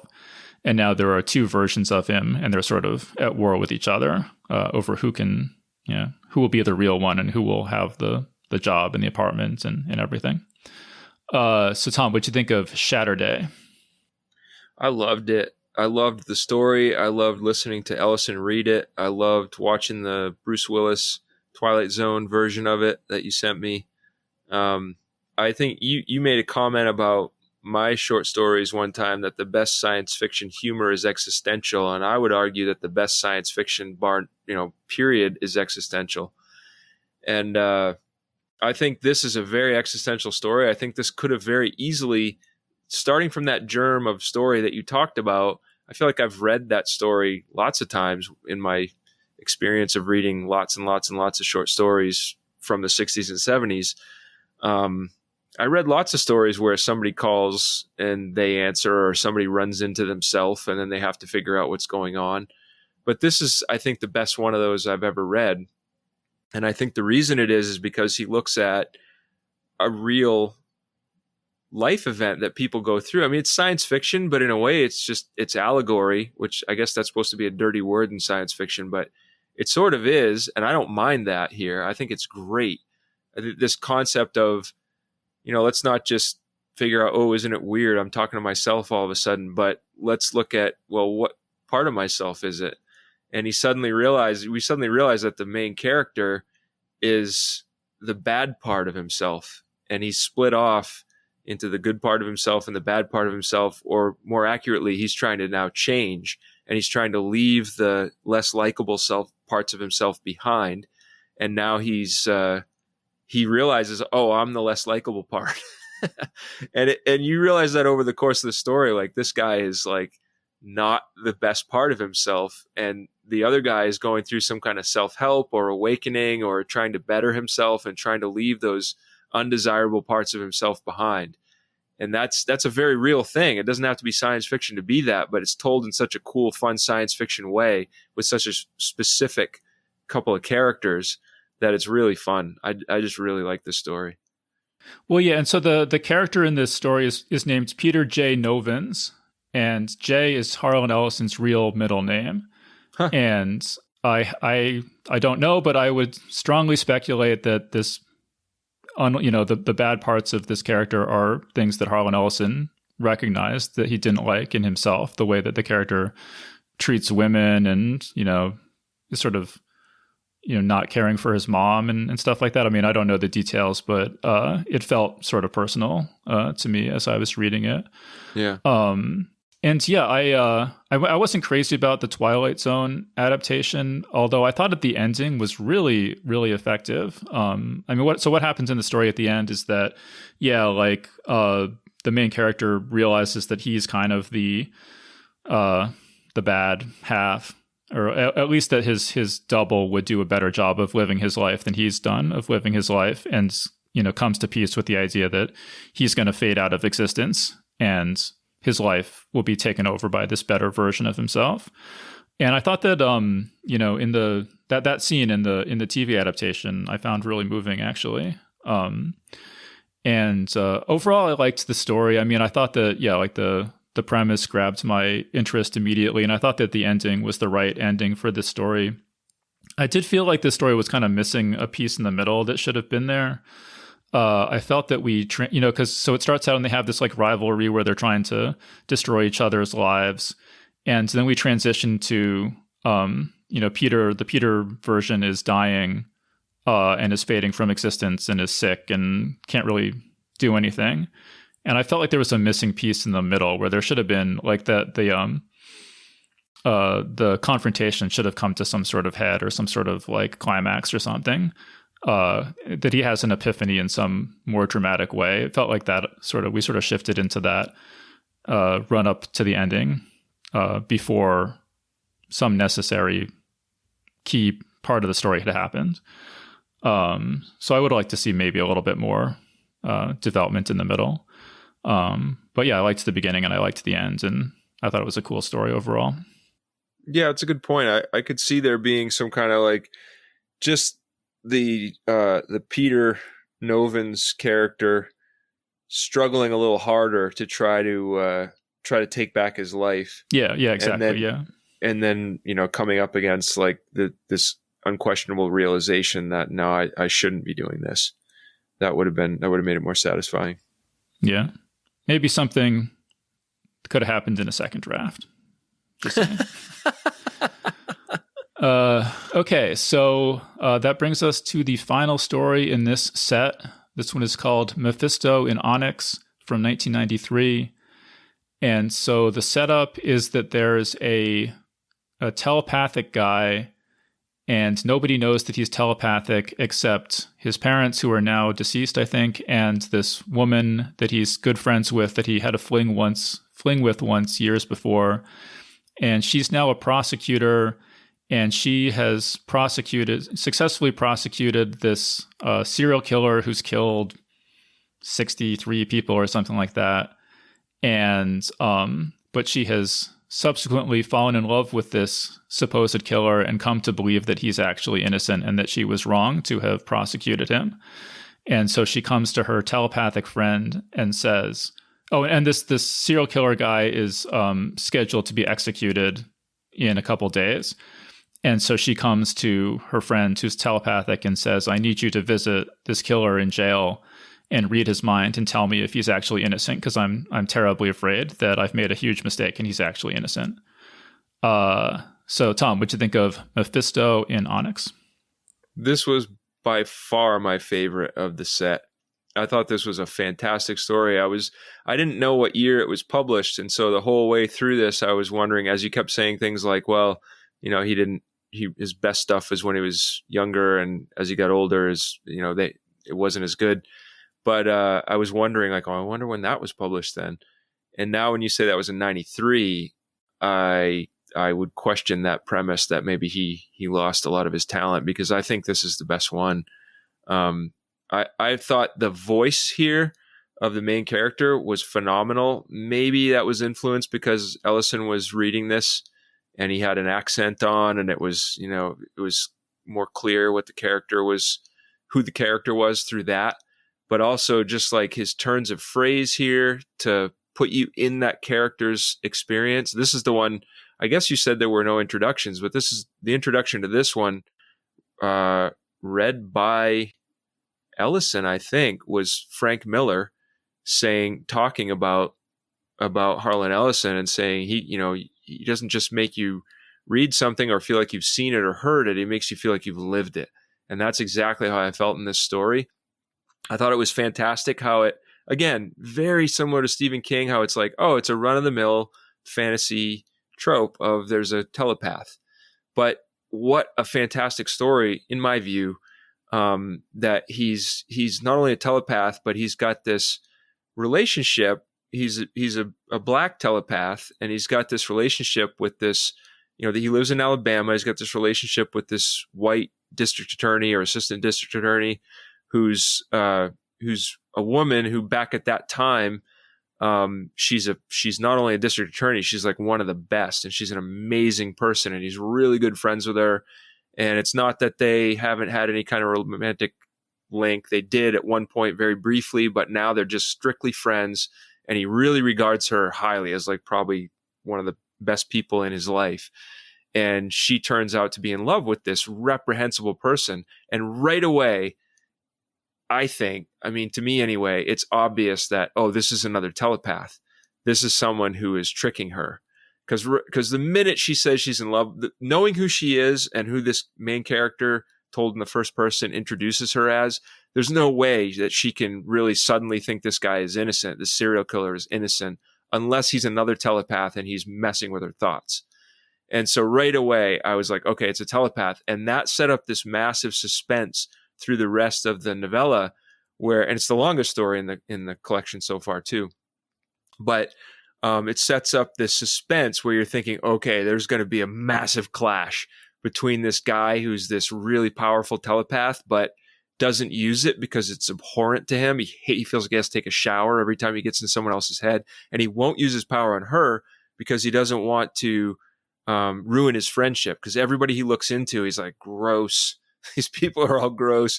And he's like, I don't want to do it with her. I just want to remain friends with her. So he kind of walls her off. He doesn't look in her mind. But you see this conflict coming, and you see what's going to happen. And then the conflict itself and the resolution are so satisfying to me. Like, there was a point where I was like, uh-oh, it's going to be truncated. It's going to be too short. He should have made this into a book. This is one of those things where, why is he not a novelist? Why is he a short story writer? Well, this one might be biting him. And I thought it was going to go in one direction, and then it went completely in the opposite direction. And I was completely swept off my feet by it. And I thought it was a fantastic story. I love everything about this story. And this is the one story out of this collection that I will go back and reread probably more than once. Okay, that's really interesting, because this was not one of my favorites. I do wonder how much of a difference it made that you listened to Ellison reading it, because one thing, I just watched this video last night with Robert Silverberg, and he says, a lot of times I would watch Harlan read one of his stories and I would just be blown away by it, and then I would go back and read it later and be like, this is no good at all, but it's just like he just through force of personality and talent and his acting ability and everything, that he would just bring so much to the performance of the stories. I can see that, because his use of the character, the voice and the cadence and everything were really strong here, and were probably a big part of why I liked it so much. Yeah. So, I thought that the plot was pretty solid. I liked all, because like I was saying, I felt like a lot of the Ellison stories, they wrap up too abruptly, and there's not enough of a twist or enough development of the idea.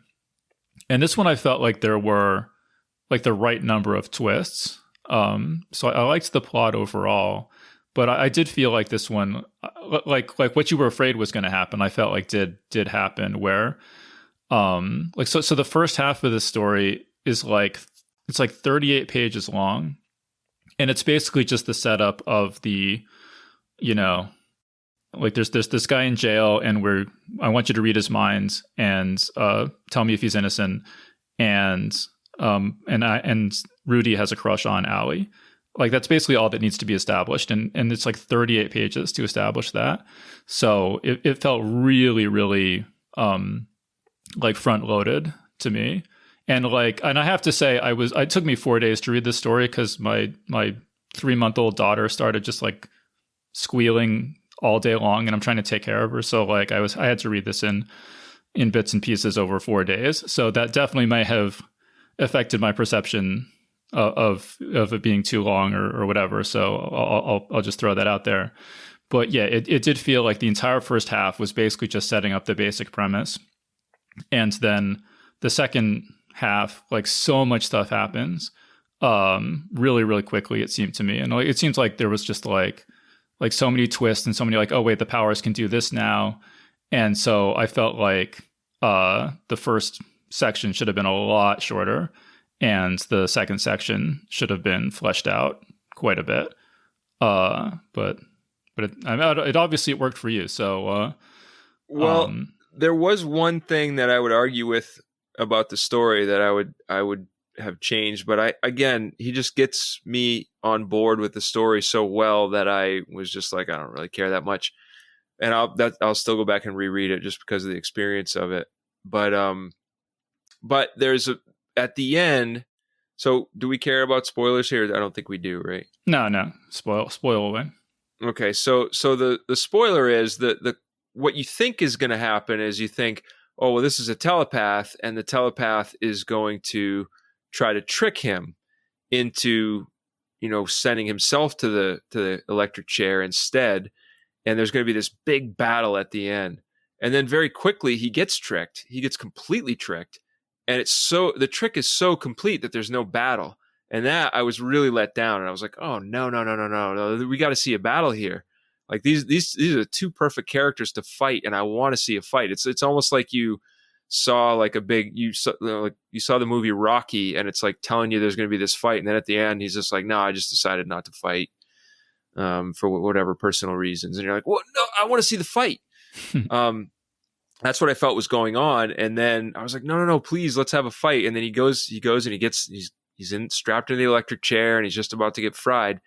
And then he ends up, the other telepath comes into his mind and reveals himself and says, hey, look, I am actually guilty. I am a telepath. He tricked the main character into thinking that the main character did it, which of course you knew as the reader was ridiculous. But then he reveals himself and says, look, I tricked you. And then at that point, I feel like, well, what happens then is that the main character then says, oh, I knew all along that you were tricking me. But first, the evil guy, the serial killer, says, look, not only can you peek into other people's heads, you can actually move yourself into other people's heads. And then you can swap consciousnesses with them. You can swap consciousnesses. Swap bodies, basically. Right. So then the main character basically sucker punches him in his own brain and leaves him there, and then goes into the killer's body, and then they electrocute the main character's body with the killer's psyche in it, and he dies, and then the main character and the woman go off happily ever after together. But that part, it was less satisfying to me that the main character lived. I was very satisfied that at least there was a fight at the end, and I was very relieved by that. But what I had kind of wished had happened was that last minute thing of like, we can actually swap bodies had not been there. And I wish what had happened was he said, I can keep you, you're in my psyche now, I can keep you here while I get killed. And then they both would die, and then the evil guy's body would drop dead in the viewing room next to the woman, and then she would at least be saved. Because the evil guy was saying, oh, I'm gonna cut her in half like a melon and all this stuff. And it would have been I felt like the story would have been more impactful if they did that, but I still loved, it's not so much the revelation at the end, it was the ride that I enjoyed about this story. So I don't really so much care about the ending being not quite as satisfying as it could have been. Yeah, I kind of like your suggestion there. I mean, I think either plot works for me. My issue wasn't the plot per se. It was just, like I said, I just felt sort of rushed and like just twists and revelations piled on top of each other without any room to breathe. And there was one thing that just seemed to make no sense to me at all, where you're like, okay, well, if this evil telepath is so powerful and he can just like control people's minds and swap bodies at will, like, why did he spend 3 years on death row? That makes no sense at all. And like, why did he get arrested? How could he ever be arrested in the first place? And the story sort of tries to rationalize that, where he says like, oh no, but when I swap bodies, then the mind that's in my old body starts like telling people what's going on. So I had to engineer things so that we would be swapping bodies right at the moment that you die. But there's like so many ways to engineer that don't involve spending 3 years in prison. It just didn't make any sense to me at all. So, again, it just felt like Ellison was kind of like, like winging it, and, that the story could have used a second draft to, sort out once the whole shape of the story was in place, maybe it could have used a second draft so that you're not like trying to justify things that seem to not make sense right at the end of the story.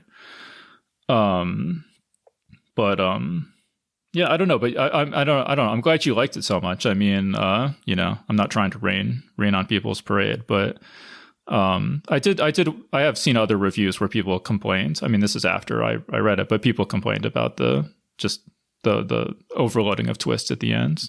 So it's not just me, but yeah, I wouldn't mind seeing another draft of it, but I don't necessarily need.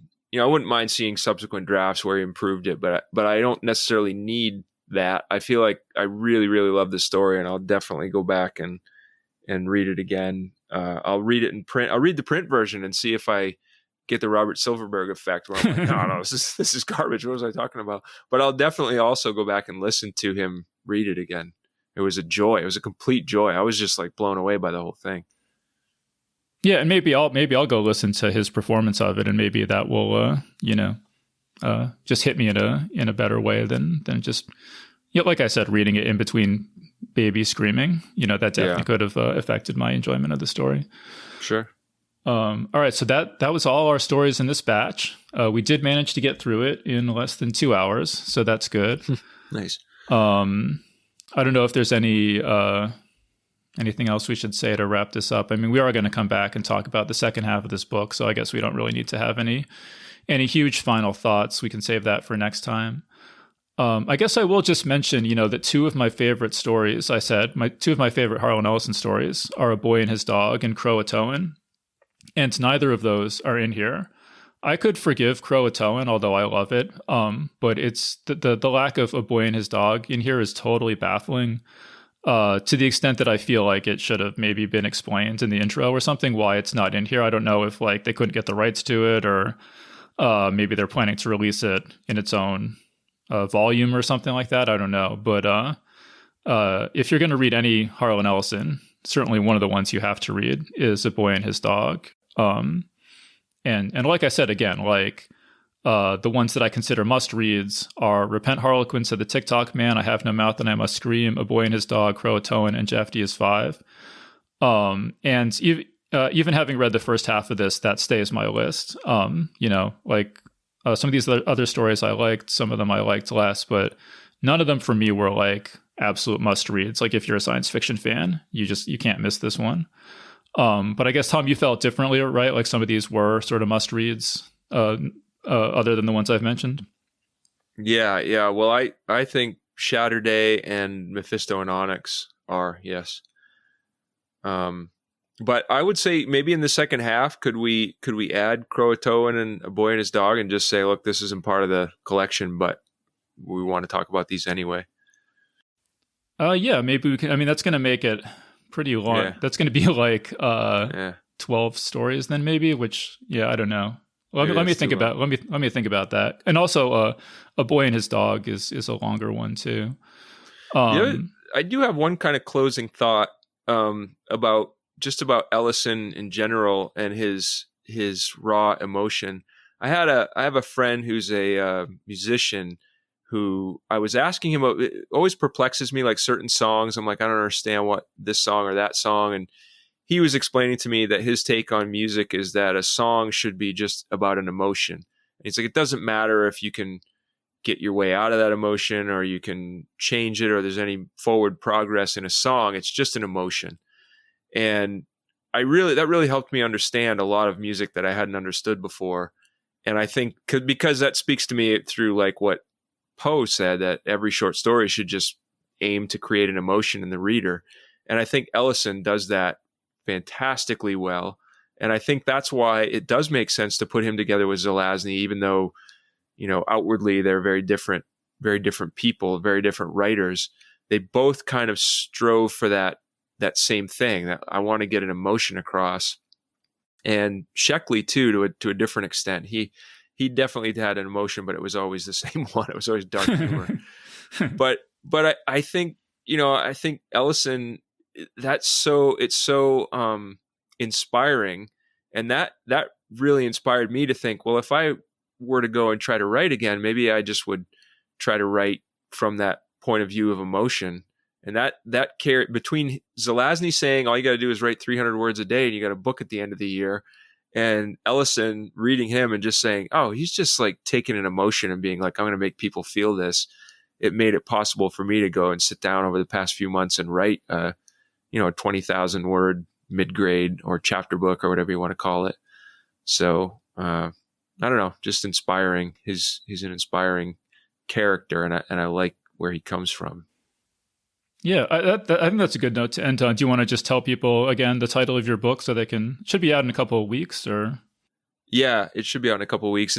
It's finished and it got artwork and stuff for it. It's called The Magic Ski Mountain, and it's not anything major. It's not anything massive. It's not humor like I usually do. It's just something I wrote for my kids who are ages 8 and 10, and it's just kind of a book that we were riding up ski lifts together over the past several years and talking about, oh, wouldn't it be cool if the ski mountain had this or that? Or wouldn't it be cool if instead of ski lifts, there was like a Bigfoot at the bottom of the mountain that would pick you up and carry you to the top? Or wouldn't it be cool if there was a mountain and it was always snowing and it was always just a few inches of powder under your skis? And we just kept adding things like that. And finally I was like, I'm going to write this just for them, just so they can enjoy it. Yeah, it's awesome. So everyone go check that out. And yeah, we're going to have a lot more to say about Harlan Ellison, but I think we should definitely save that for a future episode. So I think we're going to wrap things up there. So again, we've been talking about this book, Harlan Ellison's Greatest Hits, with my good friend, Tom Gerencer. So Tom, thank you so much for joining us. Thanks for having me. It was really fun reading through all these. And that was our interview. So big thanks again to Tom Gerencer for joining us on the show. Geek's Guide to the Galaxy is made possible thanks to support from listeners like you. So if you enjoyed the show and want it to continue, please support us on Patreon over at patreon.com/geeks or via PayPal over at geeksguideshow.com/crowdfunding. All right, so that was our show. So thanks everyone for listening, and we'll see you next time.